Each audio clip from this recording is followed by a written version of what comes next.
recurrentes, digamos. Casi permanente, Sí. ¿no? Pero esa estuvo bien, diría, procesada y resuelta, ¿eh? Y ha habido un esfuerzo, La coyuntura. sí, del diálogo y de la construcción de la salida de la crisis. Un protagonismo muy importante de la Iglesia, de Monseñor Casareto, Monseñor Laguna. El diálogo argentino fue una herramienta para resolverla, y el gobierno casi de corte parlamentario que derivó después en la etapa de Ugalde. Un gobierno casi de perfil europeo parlamentario. Sí, que se fue antes de tiempo por el famoso La episodio crisis de Cortés-Santillan. Avellaneda, Sí, exactamente. sí, efectivamente. Ay, dígame, ¿cómo ves? Y hubo un remes. Claro, y hubo un remes. Y hubo un remes. Hubo un remes que hizo el esfuerzo, ¿Verdad? Ujú. y una tarea que fue la de la devaluación llamada asimétrica, y también la Argentina empezó a remontar porque también de la mano de los commodities empezó una recuperación productiva, y yo diría que en el 2003 Duhalde Ya había arrancado. Ya había arrancado. Sí, ya había arrancado claramente. No estaba el país, digo, el país estaba mal, pero no estaba incendiado. No, y las como circunstancias construyó el relato, ¿no? las circunstancias de la estructura fiscal del Estado eran muy significativas, Eduardo. Bueno. El sistema jubilatorio era privado. No había planes. Duhalde los incorpora, el famoso plan Sí, de jefas claro. y jefes. Aproximadamente es una inversión de 1.000 millones de pesos en ese momento, que lo hace para paliar la calle, digamos, para amortiguar la calle. Es importante recordar ese tiempo. Ahora, Sí, ese igual, tiempo- Miguel, en ese momento, en realidad también empezaron lo que fue, digamos, los años dorados de la economía argentina, de los acuerdo. superávit fiscales, superávit fiscal y Sí. superávit externo, que, bueno, no se volvió a repetir. Eso se consolida en el primer periodo de Néstor Exactamente. Kirchner, que además también era un buen fiscalista y un buen keynesiano. Ujú. Digamos, los muchachos de la cámpora deberían aprender. Néstor Kirchner cuidaba el orden fiscal, no gastaba más de lo que recaudaba, y también le interesaba el superávit comercial. Totalmente. Ahora, ese tiempo. Eso se dio durante esos Cheto, 4 años. Ese tiempo que usted recuerda. Lo escribí en mi libro también. No. Lo dejé escrito para que nadie dude. ¿Tiene algún punto de contacto con este No, tiempo? ninguno. ¿Puede tenerlo? No, porque ahora el gasto fiscal, la estructura de gasto de la Argentina vuela. El mundo No, en planero... términos políticos hablo yo. Si existe, Tampoco. si usted imagina que No, hoy existe tampoco, esa capacidad de tampoco. articular. Tampoco porque vamos a la tesis del liderazgo. El problema es el tema del liderazgo. Cuando hay dificultades en el proceso político, eso repercute en la economía. Si hablamos de encuestas, vos mostraste una recién, y esto es lo que pasa cuando a la gente le va mal. Digamos, hoy la teoría de la representación está más enfocada en si tenés un buen gobierno o un mal gobierno. No tanto en la calidad de la representación, que por supuesto hay que mejorar.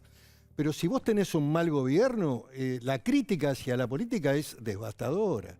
Y esto es lo que está pasando. Hay un problema con el liderazgo. El liderazgo está desde el origen, Eduardo. Sí, desde claro. el origen, de la genética de este... Mayo del 2019. Sí, la propuesta esta estuvo mal concebida.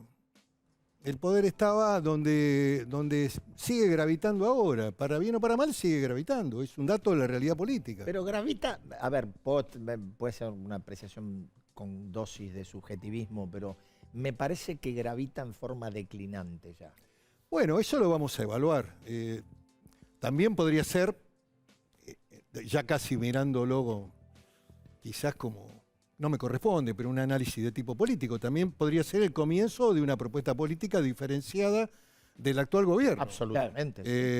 Que por ahora puede presentar algunas situaciones de retroceso, pero que frente a lo que le espera al gobierno, que es empezar a ordenar los números, bajar el gasto fiscal, aumentar tarifas, son los compromisos que el señor Guzmán ha firmado con el fondo y que el Congreso, en un esfuerzo importante, tanto de la oposición como de un sector del gobierno, ha votado.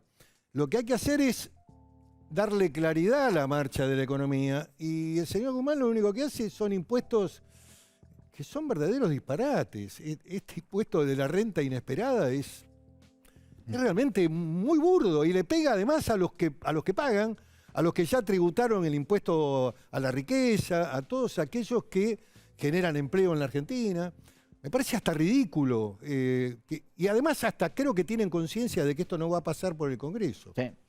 Ahora, Pichetto, bueno, semana del Congreso con la vicepresidenta movida y con el Consejo de la Magistratura, con cambio de último momento, con jugada, palabra trampa. Y es una maniobra, digamos, podríamos definirla como un ardid, en donde, bueno, se cambió la minoría, porque lo que hay que analizar es lo siguiente. Cuando empieza el año parlamentario, en el mes de febrero, fines de febrero, marzo, se definen las mayorías y minorías en el Senado y en la Cámara de Diputados. Definir las mayorías es un hecho, Daniel, muy significativo, porque se queda con las comisiones más importantes y pone Jazmín está sintiendo, ella conoce el Senado y sabe que manejar la mayoría, y cuando se contó, el Frente de Todos tenía 35 y Juntos por el Cambio tenía 33. Después había algunos bloques individuales. Entonces, esa mayoría de 35 le dio la prerrogativa de poner los presidentes y quedarse con las mejores comisiones, claro, las más importantes que hacen al funcionamiento del Senado. Presupuesto y Hacienda, constitucionales, relaciones exteriores, acuerdos, eso lo maneja el oficialismo. Cuando sale el fallo de la Corte que vuelve, retrotrae a la ley, le da un plazo al Congreso. Quizás ese plazo podría haberse prorrogado, si el Congreso lo hubiera pedido, esto también es un detalle. Pero bueno, ese plazo se vence, el día lunes se vence, en realidad se había vencido ya antes de Semana Santa, pero bueno, se efectiviza el ingreso del presidente de la Corte como presidente del Consejo, sí, y se pone en marcha la integración. Y a ese momento, al momento del fallo y al momento del ingreso de Rosati, la mayoría y la minoría estaban claras. Se modifican el martes a la noche, con esa decisión de tener dos bloques, uno es de Unidad Ciudadana, el otro es el Frente Nacional. Lo que digo es que, bueno, es una maniobra. Ahora, Miguel, que lógicamente le va a permitir, seguramente, hay presentaciones judiciales, está judicializado esto. Estar en contencioso es un mundo de tiempo muy largo. Muy largo. Yo, sinceramente, en el análisis jurídico hubiera ido directamente ante la Corte, ante el máximo tribunal, que fue el que dictó la sentencia, para que analizara el tema de la integración y a quién le correspondía. Pero bueno, las decisiones jurídicas que se toman en la oposición se toman en el marco de una discusión y de un debate, y decidieron ir a primera instancia al contencioso. Un mundo demasiado lejano. Porque después tiene que haber apelación ante la Cámara Contenciosa, sí, y después puede llegar a la Corte. Ya está, y aparte el Consejo de la Magistratura está constituido. Los hechos, cuando se constituye y se integra con el representante, devienen en abstracto, es más viejo eso. Ahora, Miguel, Sí, Federico. ¿para usted es una maniobra que denota desesperación? Le pregunto, porque usted siempre fue de los que dijo, ojo, no jubilemos a Cristina antes de tiempo. No, yo lo vengo diciendo. ¿Usted lo ve ahora, ve cierta debilidad política, dije, ¿no? La vicepresidenta. No, yo siempre dije que no hay que ni ahora en este momento, desde Juntos por el Cambio, hay que subestimar ni al gobierno ni al Frente de Todos. Me parece que hay que tener mucho cuidado, ordenarnos, tener un plan, tener una propuesta, y todos los días significa un desafío, y cuidar el detalle también en la coalición. Yo lo que veo en la coalición opositora, la que integro y la que soy parte, y en donde discuto también política, muchos matices, y esos matices son complicados en términos de la cohesión de la sociedad de cara al 23. Entonces hay que corregirlo, hay que armar un programa, tendremos que ver si podemos... ¿Se logrará? Bueno, ese es el desafío para ser gobierno, y tendremos que ver si las candidaturas están más nítidas de cara a fin de año, no a agosto del año 23. La primaria y agosto es también un mundo muy lejano en la Argentina. Miguel, en ese sentido, vos ves, digo, así como a Cristina no la jubilan y ahora la están levantando directamente a candidata a presidenta. Algunos dentro de Juntos por el Cambio se habían adelantado tal vez a asegurar que Mauricio Macri no iba a ser candidato. ¿Usted ve un escenario de Macri-Cristina? No soy adivino, Jazmín, pero lo que digo es que los presidentes... Pero que vuelvan, digamos, que siguen vigentes estas figuras tan... Bueno, en la Argentina un expresidente sigue vigente. Además hay un proceso cultural que los mantiene en vigencia. No funciona la lógica americana donde el expresidente va y arma una biblioteca y se dedica a hacer conferencias. Eso no existe en la Argentina. El expresidente es conocido en cada rincón de la Argentina. Sus ideas están también identificadas en la visión pública. Por lo tanto, hablar de prescindir de un expresidente que está en actividad, que todavía tiene vocación política, que está preocupado por lo que pasa con la realidad argentina, es un error.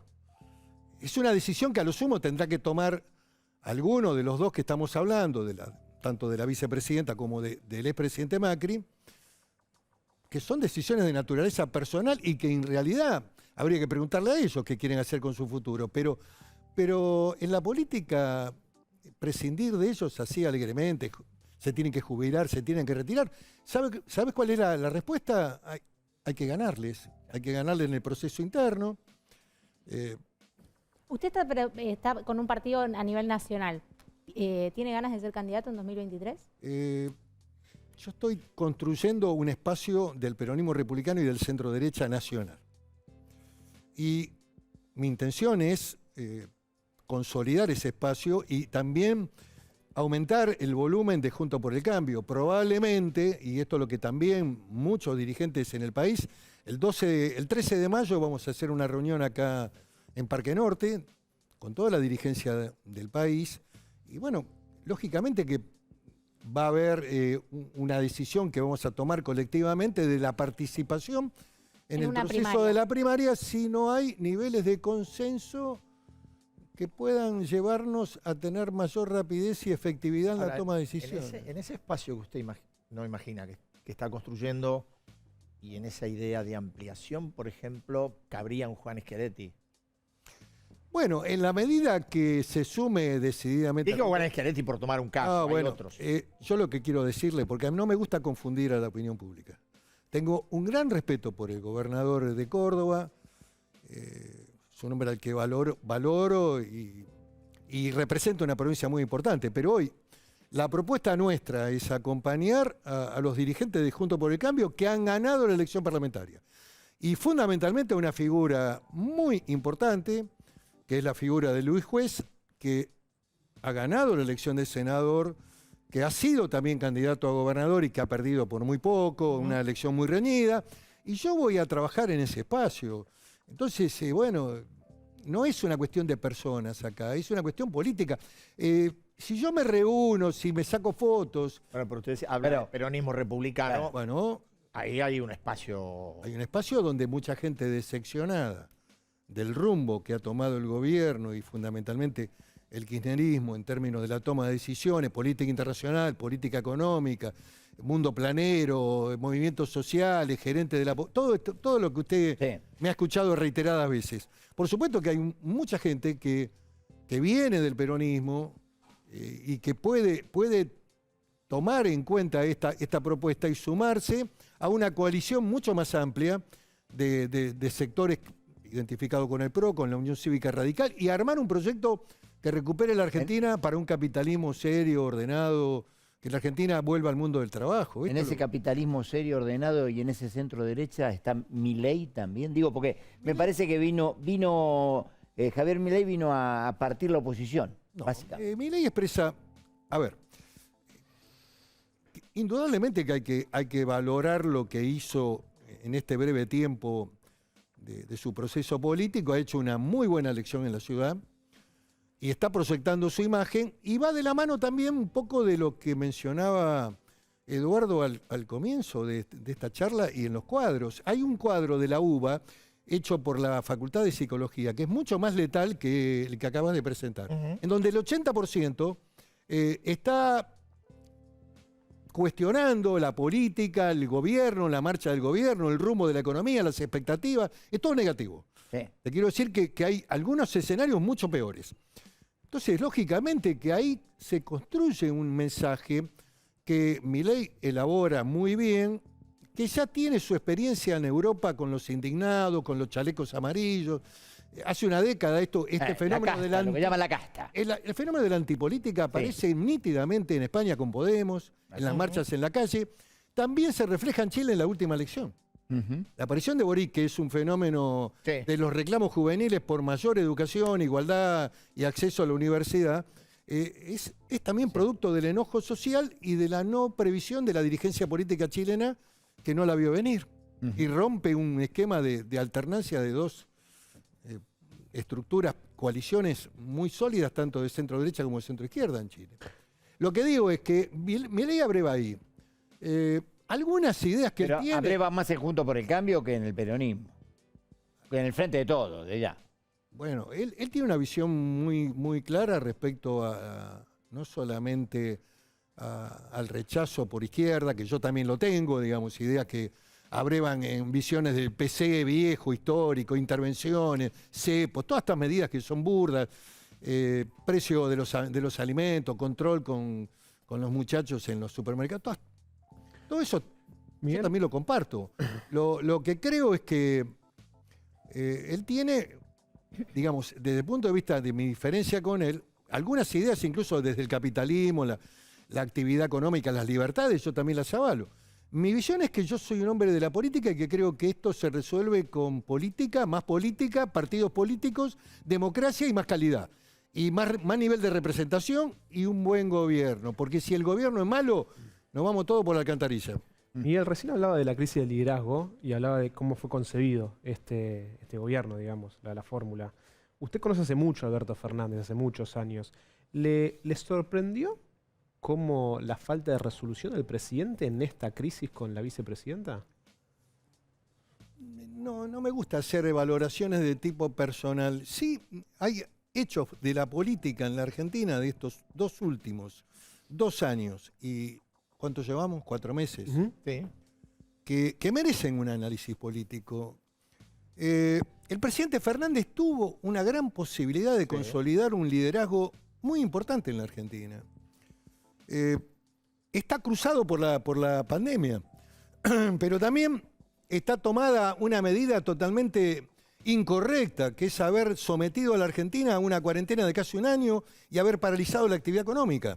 Y en el marco de la pandemia también está la pésima elección de las vacunas. Cuando uno ve la propaganda de Pfizer, Eduardo, la publicidad de Pfizer, ¿sabe lo que sostiene la publicidad de Pfizer abajo? Probada en el Hospital Militar de la Argentina, responsable el doctor Federico Pollack. ¿Qué quiere decir? Que hubiéramos tenido, y Fernández hubiera tenido una oportunidad extraordinaria de haber generado un hecho que incluso hubiera sido de punta en el mundo y teníamos un lugar de prevalencia.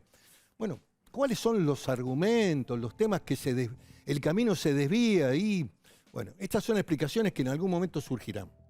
Bueno, la propia interna del Frente de Todos lo explica, ¿no? Lo explica en todos los temas. Lo explica en el tema de las vacunas, lo explica en el tema de política internacional, Venezuela, Rusia, lo explican todo. Es cierto, las contradicciones afloran. Yo creo que en el tema de vacunas, no sé si gravitó la mirada internacional tal vez gravita cuando no había vacunas. Fueron a buscar la vacuna rusa o la china. No creo que haya sido una cuestión ideológica. Creo que fue una demanda de necesidades porque la oportunidad perdida se perdió.